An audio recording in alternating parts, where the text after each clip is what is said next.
Cukuplah bagi kami apa yang dikerjakan oleh nenek moyang kami.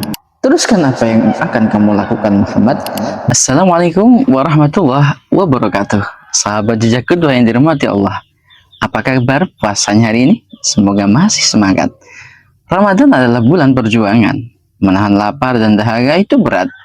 Tapi jauh lebih berat lagi menahan diri dari hawa nafsu dan cemoohan orang lain demi mempertahankan kebenaran. Pada kali ini, kita akan napak tilas ke masa-masa paling kritis dalam sejarah dakwah Nabi. Setelah 3 tahun berdakwah dalam diam, menyusup di balik selimut malam, kini saatnya tirai itu dibuka.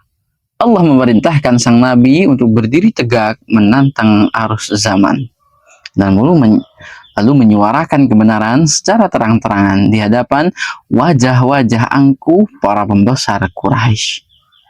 Siapkan hati sahabat, karena kisah kali ini akan mengaduk emosi kita. Tentang keberanian seorang paman yang masang badan, tentang air mata seorang ayah melihat putrinya diceraikan paksa, dan tentang keteguhan hati para sahabat di awal mula badai fitnah. Inilah kisah dakwah terbuka.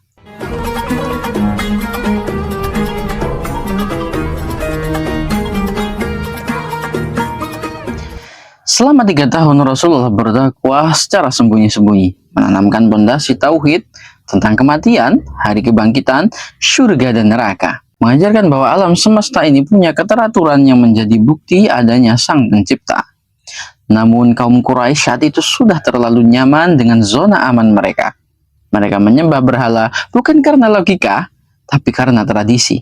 Cukuplah bagi kami apa yang dikerjakan oleh nenek moyang kami, kata mereka. Hingga tibalah saatnya di usia beliau yang ke-43 tahun, Malaikat Jibril turun membawa perintah yang menggetarkan. Dan berilah peringatan kepada kerabat-kerabatmu yang terdekat. Al-Quran Surah Asy-Syu'ara ayat 214. Rasulullah sempat termenung. Rasulullah SAW sempat termenung. Beliau tahu persis watak kaumnya.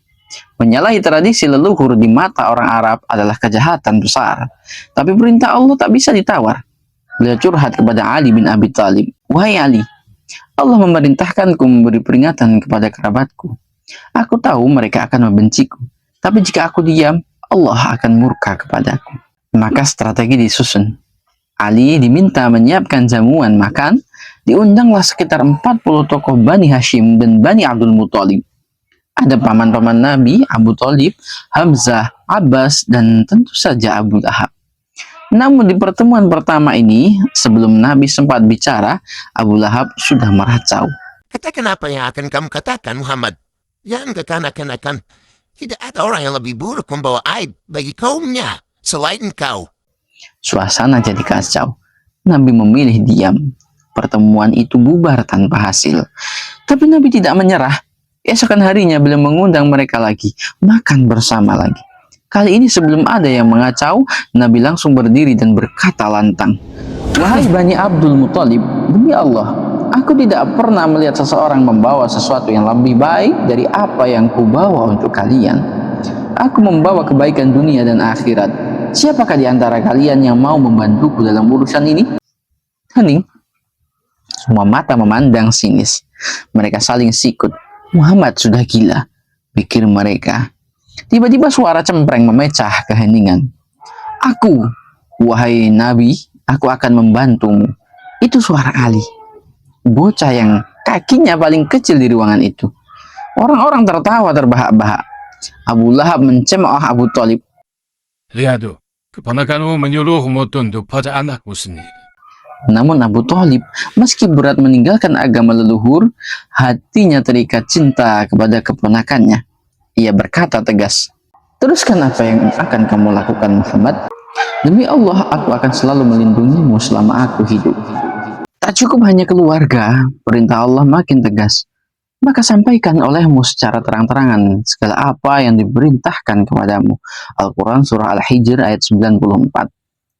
Suatu pagi, Nabi naik ke Bukit Safa. Beliau berteriak memanggil kabilah-kabilah Quraisy. Wa sabahah!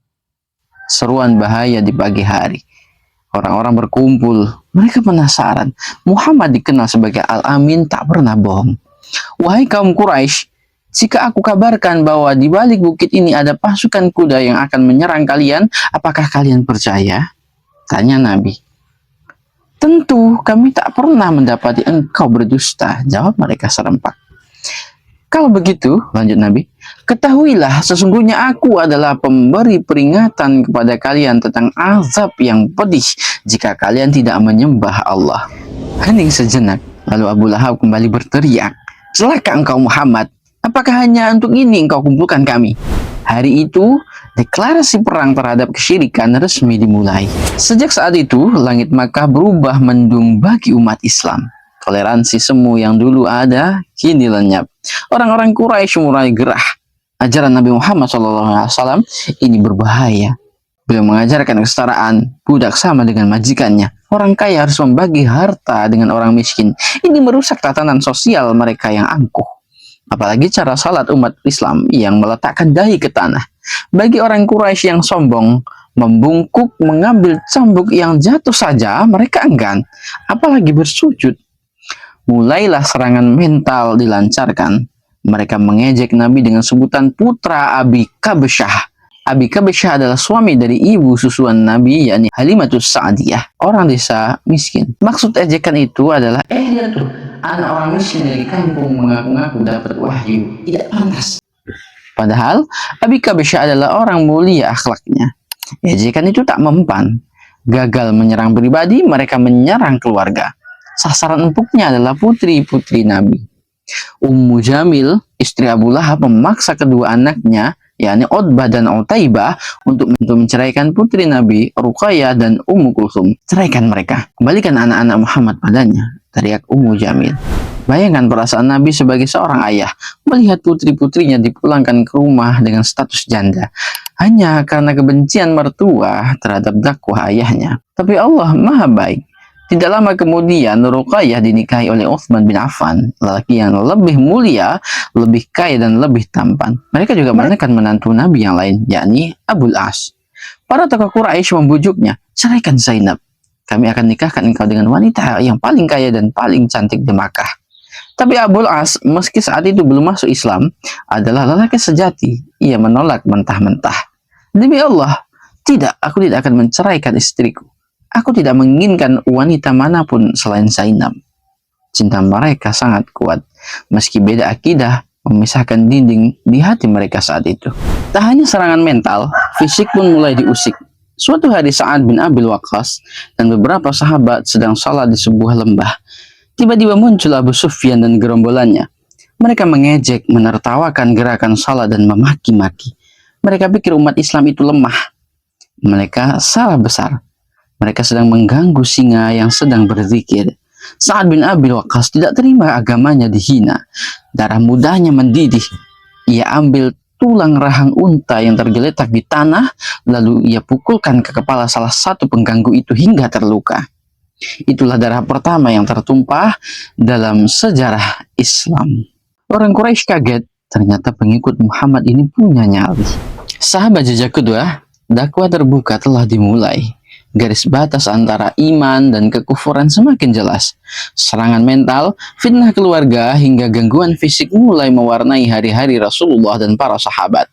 Namun ini baru permulaan. Ibarat api yang disiram minyak, kemarahan kaum kafir Quraisy akan semakin membesar. Mereka akan melakukan lobi-lobi politik tingkat tinggi untuk menghentikan dakwah Nabi. Mereka akan mendatangi Abu Thalib, sang pelindung utama, dan memberikan tawaran gila, menukar Nabi Muhammad dengan pemuda paling tampan di Makkah untuk dibunuh. Bagaimana respon Abu Thalib menghadapi tawaran gila itu? Dan bagaimana strategi Quraisy selanjutnya untuk membungkam cahaya Islam? Jangan lewatkan kelanjutannya di episode jejak kedua minggu depan. Selamat menjalankan ibadah puasa. Semoga kita bisa meneladani keteguhan hati para pendahulu kita. Wassalamualaikum warahmatullahi wabarakatuh.